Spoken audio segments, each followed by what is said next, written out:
دەبین تەوەری دومی گفتوگۆکانمان دەست پێ دەکەین دیارە تەوەری دومی گفتوگۆکانیشمان باسدا گرنگی ئەنجامدانی کۆنگرە دەکەین لەم ساتەدا لە ئێستادا ئەنجامدانی کۆنگرە چ کاریگەریەک لەسەر داهاتووی هەرێمی کوردستان لە سریکێتی نیشتمانی کوردستان لەسەر حیزبەکانی دیکە و هاوکات بارودۆخی هەرێمی کوردستان و تەواوی لایەنە جیاوازەکان بەجێدێڵێت ئەو گۆڕانکاریانین کە لە ناو کۆنگرەی پێنجەم یەکێتی نیشتمانی کوردستاندا دەکرێت تا چەندە کاریگەری لەسەر بەهێزکردنی حیزبەکە دەبێت و پێویستە هەنگاوی دوای کۆنگرەی یەکێتی نیشتمانی کوردستان چی بێت تایبەت بەم بابەتانە قسە و گفتوگۆ دەکەین بە میوانداری زۆر بەڕێز پرۆفیسۆر دکتۆر دانا ئەحمەد کا بەڕێزیان وەکو مامۆستای زانکۆ ئێستا دەستوردی بەیانی کوردستان نیوز لەگەڵمان دکتۆر سپاس بۆ ئامادەبوونی بەڕێزتان بەخێراتی زۆر سپاس دکتۆر سەرتاگەر لە کارەکانی ئەم چەند ڕۆژەی کۆنگرەوە دەست پێ بکەین کارەکانی ئەم چەند ڕۆژەی کۆنگرەوە بڕای بەڕێزتان چۆن و چۆن بەڕێوە چۆن پێش هەموو شێ پیرۆزبایەکی گەرمەکەم لە دۆست و لایەنگرانی یەکێتی نیشتیمانی کوردستان لە ئەندامانی و لە خەڵکی کوردستان کە لە کات و ساتی خۆیان و لە بە شێوەیەکی زۆر سانا و بە شێوەیەکی زۆر تەبیعی ئەم کۆنگرەیە یەکێتی نیشتیمانی کوردستان لەم هەلومەرجەی ئێستایە چوو بەڕێوە کە هەر بۆ خۆی بەڕێوەچوونی کۆنگرە لەو هەلومەرجە سیاسی و ئیداریی ئێستایە لە کاتی خۆیان بۆ خۆی جێی فەخرێکی گەورەیە هەم بۆ یەکێتی نیشتیمانی کوردستان و هەم بۆ میلەتی کوردیش بە شێوەیەکی گشتی و هەم ڕوبەڕووبوونەوەیەکیشە بۆ ئەو ئاڵنگاریانەی کە ئەمڕۆ هاتوونەتە ڕێی کاری حیزبی و کاری سیاسی لە هەرێمی کوردستان و لە عێراقا بێگومان ئەو استراتیژەی کە دانراوە بۆ کۆنگرە لە سادەترین پێناسەکردنی کۆنگرە ئەوەیە کە ئەم حیزبە کاژێک فڕێ ئەدا و بە بەرگێشی نوێەوە جارێکی تر ئەچێتە ناو خەڵک ئەم ماوەی 4 ساڵەی کە دانراوە لە نێوان دوو کۆنگرە ئەوەمان پێ ئەڵێ کە کۆمەڵێک گۆڕانکاری سیاسی بە تایبەت لەم ناوچەیە هاتوونەتە گۆڕێ گۆڕانکاری سیاسی لەسەر مستەوای پەیوەندیەکانی یەکێتی نیشتیمانی کوردستان لەگەڵ حیزبە سیاسیەکانی هەرێمی کوردستان گۆڕانکاری سیاسی لەسەر مستەوای عێراق پەیوەندی یەکێتی نیشتیمانی کوردستان لەگەڵ حیزبە سیاسیەکانی ناو دەسەڵاتی عێراق و بەوانەشەوە کە لە دەرەوەی دەسەڵاتی حکوومەتی عێراقی پەیوەندی سیاسی لەسەر مستەوای هەرێمی کوردستان لەگەڵ بەغدا کە یەکێتی نیشتیمانی کوردستان کۆڵەکەیەکی بەهێزە بۆ ئەو پەیوەندی کە هەرێمی کوردستان وەکو حکوومەت وەکو ئیدارە هەیەی لەگەڵ حکوومەتی ئیتیحادی بەغدا ئەم سێ مستەوایە بەیەکەوە بنیادنەری ئەو گۆڕانکاریانن کە لە ماوەی ئەم 4 ساڵەیە هاتوونەتە گۆڕێ بۆیە ئەگەر بە هەمان عەقلیەت بە هەمان استراتیژ بە هەمان کار و بەرنامەی 4 ساڵ پێش ئێستا کار بکەین ئەوە جۆرێ لە خمول جۆرێ لە هاتنە دواوەی سیاسی لە پەیوەندیەکانی یەکێتی نیشتیمانی کوردستان دێنە گۆڕێ بۆ ڕێگرتن لەو هاتنە دواوەیە بۆ ڕێگرتن لەو پاشەکشەیە دەبێت کۆنگرە بکرێت کەواتە کۆنگرە خاڵێکی وەرچەرخانی گەورەیە خاڵێکی وەرچەرخانی سیاسی گەورەیە بۆ گۆڕینی استراتیژی مامەڵەکردن لەگەڵ دەوروبەری یەکێتی نیشتیمانی کوردستان حیزبە سیاسی کوردەکان و لەگەڵ عێراق وەکو دەسەڵات وەکو حیزبی سیاسی و لەگەڵ دەرودراوسێ و لەگەڵ هەموو ئەو گۆڕانکاریانی کە ئەمڕۆ لە دنیای هاتوونەتە گۆڕێ بۆیە گرنگە باشە دکتۆر ئەگەر باس لە جیاوازی کۆنگرەی پێنجەم بکەین لەگەڵ کۆنگرەکانی دیکەی یەکێتی نیشتیمانی کوردستان خاڵە جەوهەری گەورەکە جیاوازی گەورەکە لە چیدا دەبێت بەڵێ خاڵی دووشتی زۆر سەرەکیایە یەکەمیانەوەیە کاتی یاڵی ژانی لەدایکبوونی ئەم کۆنگرێ ژارێکی ئاسایی بوو یعنی لە کاتی خۆیان ژانی گرت و هاتەبوون ئەمە بۆ خۆی ینی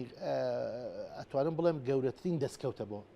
بۆ مێژوویەکی نیشتیمانی کوردستان چونکە ئەبینین لە ڕابردووە چەند ساڵێ بەسەر کاتی ئاسایی خۆیان ئەڕۆی هێشتا نەهاتە گۆڕێ کۆنگرە بەس ئەم جارە زۆر بە سانایی هاتە گۆڕێ و زۆر بە سانایی ژانی لەدایکبوونی بوو کۆنگرە لەدایک بوو ئەوە خاڵی یەکەم خاڵی دووهەم بیرمان نەچێکە تۆ لە کاتی خۆیان ئەم کۆنگرەیەکەی ئەوەی کە بە تەمای ئەوەیە بچێتە ناو ئەو پرۆسەیەوە ئەوش بە شێوەیەکی سادە و ساکار و سەرەنسەیرەکە چونکە لە نیهایەتە تاکە کەس ڕۆڵی نابێت لە دانانی لە هێنانەکایی ئەو بەرنامە تۆکمە و پەیڕەوە گەورەی کە لەنایەن حیزبەکەوە با بڵێن داڕێ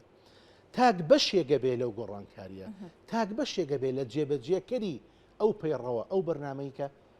ئەو حیزبە دایانێ بۆ کار و بۆ چالاکی سیاسەکانی خۆی ئەمە خاڵی دوم. خاڵی سێم لەمانە گرنگتر ئەوەیە کە ئەوەی کە ئەچێتە کۆنگرە ئەچێتە ناو ئەم حاڵەتە ئاساییەوە 4 ساڵی داهاتووی لەبەر چاوە کە هەمان پرۆسە دێتەوە گۆڕێ لە دایگە بێتەوە ئەزانی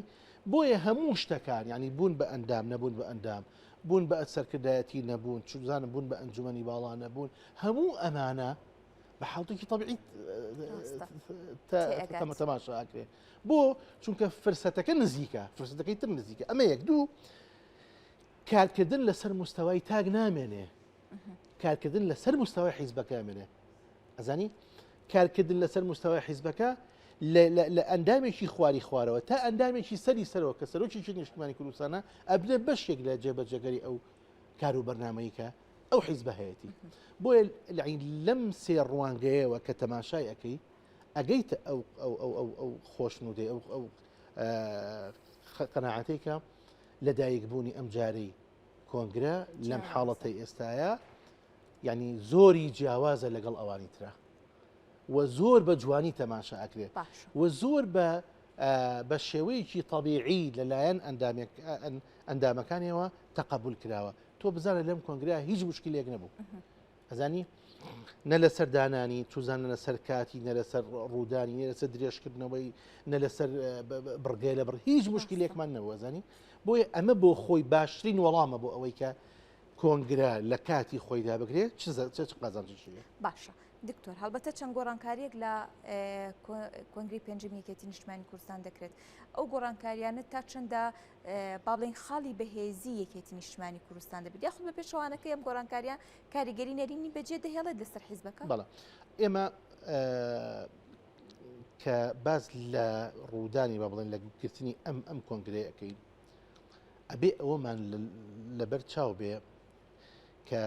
یەکێتی نیشتیمانی کوردستان پێویستی بەوەیە کادری نوێ بێنێتە گۆڕێ لەسەر هەموو ئاستەکان لەسەر ئاستی سەرکردایەتی لەسەر ئاستی مەکتەبی سیاسی چوزانم لەسەر ئاستی کادری خواردتر پشتیوانی ئەنجومەنی پشتیوانی ڕاوێژکاری لەسەر ئاستی ئەندام مەڵبەندەکان لەسەر ئاستی حتا کۆمیتەکان لەسەر هەموو ئەم ئاسانە ئێمە پێویستیمان بە کادری تازەیە ئەمە یەک دوو استراتیژی یەکێتی استراتیژێکی قوڵە استراتیژێکی قوڵە بۆیە قەتیسکردنی لە کۆمەڵێکا زۆر خراپە یەکێتی بۆ ئەم کۆنگرەیە هەوڵەدا بە تەواوەتی شۆڕی کاتەوە ئەو استراتیژە یەکێتی هەیەی ئەو بەرنامە سیاسی یەکێتی هەیەی نابێ قەتیسپرێ لەگەڵ 4 کەس و لە 5 کەس و لە 10 کەسە ئەو استراتیژە چۆن شۆڕەکرێتەوە یعنی بەرنامەی کاری تایبەتی ئەم جارەی کۆنگرە ئەوەیە ئەم استراتیژە شۆڕ کاتەوە بۆ ناو تاک بە تاچی خواری خوارەوەی ڕیزەکانی یەکێتی نیشتیمانی کوردستان کە ئەمە ئەرکێکی زۆر گرنگ جێبەجێەکە ئەو ئەرکەی کە یەکێتی نیشتیمانی کوردستانی بۆ دروست بووە لە ئەساسا کە بریتیە لە وشیارکردنەوەی خەڵکی کوردستان بریتیە لە وشیارکردنەوەی تاک بە تاکی ئەم کۆمەڵی کوردەواریە زانی چکە یەکێتی لە ئەساسا حیزبێکی سکولاری وشیاری وشیارکەرەوەی کۆمەڵانی خەڵکی کوردستانە حیزبێکی زۆر سەردەرمیانەیە حیزبێکی زۆر گونجاوە لەگەڵ هەموو ئەو پێشکەوتانی کە لە دنیای ڕوئەدەن بۆیە ئەرکێکی سەرەکی قورسی یەکێتی کە بۆی دروست بووە وشیارکردنەوەی خەڵکە لەم قۆناغەیە ئەو استراتیژە کە شۆڕە بێتەوە بۆ خواری خوارەوە لە خوارەوە هەتا سەرەوە ئەو ئەرکە جێبەجێەکەن کە چۆن کۆمەڵانی خەڵکی کوردستان وشیارەکەنەوە و من دڵنیاشە دەکەم بازنەی ڕێخستنەکانی یەکێتی بازنەی وشیارکردنەوەی خەڵک لەلایەن یەکێتی نیشتیمانی کوردستانەوە و بازنەی دایانگرانی یەکێتی ئەم جارە بۆ کۆنگرەی 6 زۆر فراوانترە بێت لە ئێستا بەهۆی شۆڕکردنەوەی ئەو استراتیژەوە باشە دکتۆر بابەتێکی دیکە ئەو کاردانەوانەیە کە لە میدیاکان لەسەر ئاستی ناوخۆ لەسەر ئاستی عێراق بۆ کۆنگرەی پێنجەم هەبوو ینی هەم لە پەیامی پیرۆزبووی هەم لە بەشداریکردنی میوانەکان لەسەر ئاستی ناوخۆ لەسەر ئاستی وڵاتانی عێراق و دەرەوە ئەم پەیامانە چۆن خوێندنەوەی بۆ دەکرێت ئەمە ئەبێ بزانین کە یەکێتی نیشتیمانی کوردستان خاوەنی پەیوەندیەکی سیاسی مێژوویە سیاسی وەکوەکە حیزبێکە لە داڕەشتنی سیاسەتی عێراق دەوری هەبووە یەکێتی نیشتیمانی کوردستان بەشێکە لەو فشارە کوردیەی کە هەمیشە لە بەغدا هەبووە ئەمەمان بیر نەچێ لە پەنجاکانەوە قسەی ڕاستە نەک لێستەوە بە ڕەحمەت بنیاخوا مام جەلالیش و مامۆستا برای ڕەحمەیش لە پەنجاکانەوە لە بەغدا دەوریان هەبووە لە سەحافەیە دەوریان هەبووە لە تەعنکردن لە قانونەکانی حکوومەتی عێراقیە دەوریان هەبووە لە سەردەمی مەلەکیەوە ئەزانی لەبەر ئەوەی یەکێتی نیشتیمانی کوردستان قوڵاییەکی مێژوویی هەیە لە ناو بەغدایە لە ناو عێراقا کە ئەمە کاری کردۆتە سەر پەیوەندیەکانی یەکێتی لەگەڵ حیزبە سیاسیەکانی ناو عێراق ئەمە خاڵی یەکەم خاڵی دووەم بیرمان نەچێت لەم چەند ساڵەی کە ڕابرد لە بەتایبەتی لە دوای ساڵی 98 بۆ 2000ەوە یەکێتی نیشتیمانی کوردستان ڕۆڵێکی تریشی گرتە ئەستۆ کە ڕۆڵی دروستکردنی پەیوەندی توند و تۆڵ و هەمەلایەنە و سیاسی بوو لەگەڵ لایەنەکانی دەرەوەی عێراقا جا لایەنی معارەزە بوو بێ یا لایەنی کۆک لەگەڵ دەسەڵات و حکومەتە بەو مەرجەی کە بڵێن شیعاری دیموکراتی بەرز کرد بێتەوە و ناوبانێکی جوانی هەبوو بێنە ناو جەماوەری خۆیان یەکێتی نیشتیمانی کوردستان بە هیچ جۆرە نکوڵی نەکردووە لەوەی کە پەیوەندی لەگەڵا دروستکە بۆیە ئەم دوو ئەرکە لەم دوو قۆناغەیە یەکێتی نیشتیمانی کوردستانی و حیزبێکی ئینتەرناشناڵ ناساندووە لە ناو عێراق و لە دەرەوەی عێراقا بۆیە زۆر لات ئاسایی بێکە سەرکردە سیاسیەکانی عێراق سەرکردە سیاسیەکانی دەرەوە سەرۆک حیزبەکانی دەرەوەی عێراق چوزانم سەرۆکی وڵاتان ئەزانی باڵیۆزی وڵاتان ئەمانە پیرۆزبایی بکەن لە سەرۆک پاڤڵ جەنەرال تاڵەبانی یا لە سەرکردە سیاسیەکان یا لە بەڕێوە چوونی کۆنگرە یا پیرۆزبایی سەرکەوتنی کۆنگرە بکەن لە یەکێتی نیشتیمانی کوردستان و لە سەرۆکیی نیشتیمانی کوردستان ئەمە زۆر ئاسانی لەبەرەوەی کە ئەم مێژووە هەیە ئێمە خاوەنی ئەم مێژووین عێراق کە لە سەزا لە کۆتایی 1920 کە دا ئەمەزرێ کورد بەشێک بۆ لەی بەپێی ئەو قۆناغە جیاوازیانە یعنی تۆ دیقەت بە 30 ساڵ نەبێ یەکێتی نیشتیمانی کوردستان و قادەی یەکێتی نیشتیمانی کوردستان بەشێک بوون لە پرۆسەی سیاسی لەناو حکوومەتی عێراقیە بۆیە گرنگەکە یەکێکی کە لەو پەیامانە ئەنی ئەم قسەی کە کردمان ئەمە باتەوە سەر گرنگی ئەم کۆنگرەیە کە یەکێکی تر لەو دروشمانەی کە چەند جارێ من خۆم جۆم لێ بوو سەرۆکی یەکێتی نیشتیمانی کوردستان دووبارەی کردەوە بریتی بوو لە گواستنەوەی عمقی استراتیژی بۆ بەغدا ئەم خاڵە زۆر گرنگە ئێمە پێمانڵێن هەرێمی کوردستانی عێراق ئەم خاڵە ئومێدێکی گەشت دەدات بە زۆر گرنگە بڕوا بکە دەنگی داوەتەوە لە ناو میدیاکانی عێراقا بڕوا بکە ئەزانی کە گواستنەوەی عمقی استراتیژی بۆ بەغدا و هەڵچنینی دروستکردنی متمانە پردی پەیوەندی لەگەڵ بەغدایە ئەمە خاڵێکی بێ ئەندازە گرنگە ئەزانی خاتم شتێکی زۆر گرنگە ئێمە ئەبێ وەکو میلەتی کورد وەکو سیاست مەدارانی کورد لەوە تێبگەین شەڕی ئێمە لەگەڵ بەغدا شەڕی نەوت و غاز نییە شەڕی پارە نییە شەڕی حدود و سنوورەکان نییە شەڕی مادەی 140 نییە شەڕی مەناطقی متەنازە عەلەیها نییە شەڕی ئێمە شەڕی ئەوەمانە کە ناتوانین بنیادێکی متمانەیی دروست بکەین لەگەڵ بەغدا ئەزانی شەڕی ئێمە لەگەڵ بەغدا سراعی ئێمە لەگەڵ بەغدا کێشەی ئێمە لەگەڵ بەغدا کێشەیەکە کە عمقێکی کۆمەڵایەتی هەیە عمقێکی هەیە لەسەر مستەوای دانانی بنیادی پردێک لە نێوان ئێمە حکوومەتی عێراقیە ئەم کۆنگرێ و کارە دەکات ئەمە شیعارەکەی ئەوەیە ئەو بۆیە یعنی من بەڕاستی زۆر گەشت بینم پێی ئەزانی شیعارەکەی من خۆم جۆم لێ بوو سەرۆکی نیشتیمانی کوردستان چەند جارێ دووبارەی کردەوە وتی ئێمە عمقی استراتیژیمانە بینە بەغدا ئەمە زۆر گرنگە بەڵام ئالەتی ئەوێ ئەمە خاتون بۆ قۆناغی داهاتوو ئالەتی ئەوێ ئێمە یەک ڕستەما عفوکەی گرنگترین خاڵی ئالەتی ئەم استراتیژە ئەوەیە ئەم عمقە ئەوەیە کە دەبێ بە عەقڵیەتێکی عەرەبی تۆ باسی قەزەی خۆت بکەی نەک بە عەقڵیەتێکی کوردی بە عەقڵیەتی عەرەبی کە بەداخەوەمان نەکردوێتە ئێستا ئەبێ بە عەقڵیەتێکی عەرەبی بە توراسی عەرەب بە ئەدەبیاتی عەرەب بە کلتوری عەرەب و لەگەڵ بە ئیدیۆمی عەرەبی ئیدیۆمی زمانەوانی عەرەبی ئەمە فکر دروستەکە ئەم چوار خاڵە لای ئینسان بە پێی نەزەریاتی لنگویستیکی تازە علمی لغەی تازە ئەمە فکر دروستەکە لای ئینسان تو ئەبێت لەسەر بنەمای ئەم چوار کۆڵەکەیە کە هەر چواریان تابع بە زمانی عەرەبین چوزانم تابع بە کلتوری عەرەبین بەمە تۆ بیرۆقی خۆت بگەینی و تێزی خۆت بگەینی ئەمە گرنگترین ئالەتە بۆ ئەو عمقە استراتیژیە کە جەنابی سەرۆکی یەکێتی نیشتیمانی کوردستان باسی باشە دکتۆر کەواتە بۆ دروستکردنی ئەم ئالەتە بۆ هەنگاوانە بۆ ئەو پەیامانی کە هەیە بۆ کارکردن لەسەر ئەمانە پێویستە هەنگاوەکانی دوای کۆنگرە هەنگاوەکانی دوای کۆنگرە خاڵی پێش هەموو شتێ ئەوەیە کە ڕێخستنەکانی یەکێتی نیشتیمانی کوردستان ئەبێ بەخۆیان ناپشتنەوە ڕێخستنەکان وەکو وتم بۆ لەمە دوو ئەرکێکی گرنگیان نەکەوێتە سەر کە ئەویش بریتە لە وشارکردنەوەی کۆمەڵانی خەڵکی کوردستان ئەمە خاڵی یەکەم خاڵی دووەم ئێمە وەکو وتم بمانێ و نەمانوێ بەشێکی لە عێراق و ئێستا یەکێتی نیشتیمانی کوردستان پێگەیەکی باشی هەیە لە عێراق بەڵام نەمانتوانین ئەو خاڵە کوردی چی نەیتوانین ئەو خاڵە جێبەجێکە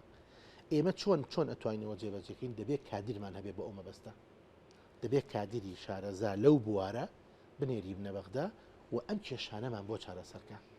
ئەزانی کێشەی دروستکردنی بتوانەمان بۆ چارەسەرکە کێشەی دروستکردنی پردی پەیوەندیمان بۆ چارەسەرکە و کێشەی ئەو بنیاتە کلتوری کۆمەڵایەتیمان بۆ چارەسەرکە کە ئێستا هەمانە لەگەڵ بەغدایە ئەزانی ئێمە وەکو یەکێتی نیشتیمانی کوردستان وەکو کادری یەکێتی نیشتیمانی کوردستان ئەو توێشۆمان هەیە ئەم توێشۆمان هەیە بەس بەکارمان هێناوە بۆ چکە بەرنامەمان نەبووە خۆشبەختانە سەرۆکی یەکێتی نیشتیمانی کوردستان بۆ ئەم جارە ئەو دروشمەی هەڵگرت و ئەوەی خستە بەرنامەوە بەو هیوایەم کە لە دوای کۆنگرە کار بکرێت لەسەر ئەو خاڵە و ئەمە دڵخۆشکردنی تەنها کادران یەکێتی نییە دڵخۆشکردنی خەڵکە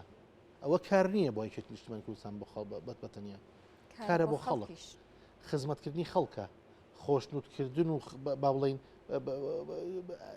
ئارامی بەخشە بۆ خەڵک خزمەتکردنی لایەنی ڕەفاهیەتی ژیانی خەڵکە بۆی هەموو ئەمانە گرنگن و دڵنیاشم جارێکی کێڵێمەوە و ئەو مژدەیەژە دەم بە خەڵکی کوردستان کە یەکێتی نیشتیمانی کوردستان توێشووی لەوە زیاتری پێەیە کادری یەکێتی ئەوەندە کادری مسەقف و لێهاتوو چاکی هەیە زۆر بە باشتر زۆر بە لێهاتوانەتر دەتوانێت ئەو ئەرکە جێبەجێ بکە بەڵام هەموو شتێک کاتی خۆی من هەمیشە ئەم پرۆسە سیاسیانە ئەبەستمەوە بە ژیان و بە تەبیعەت و بە دیاردەکانی ناو سروشتەوە تۆ تەماشای هەنجیرێ بکە ئێستا باوی هەنجیرە زۆر خۆشە وانە تەماشای هەنجیرێ بکە دوو ڕۆژ پێشەوەی کە پێ بگا چەند تاڵە بەڵام کە پێگا چەند شتن و خۆشە بۆ ئەم قۆناغا استراتیژی یەکێتی بەرەو ئەو ئاقارە ئەڕوا و خۆی بەخاوەنی ئەو ئاقارە ئەزارێ و من دڵنیاتەکەم کە سەرکەوتوە بەڵێ زۆر سپاس دکتۆر سپاس بۆ ڕوونکردنەوەکان زۆر سپاس بۆ پرۆفیسۆر دکتۆر دان ئەحمەد مامۆستای زانکۆ کە ڕاستەوخۆ لە ستۆری بەیانی کورسسار نیوز و میانی بەیانی کورسسار نیوز من دووبارە سپاس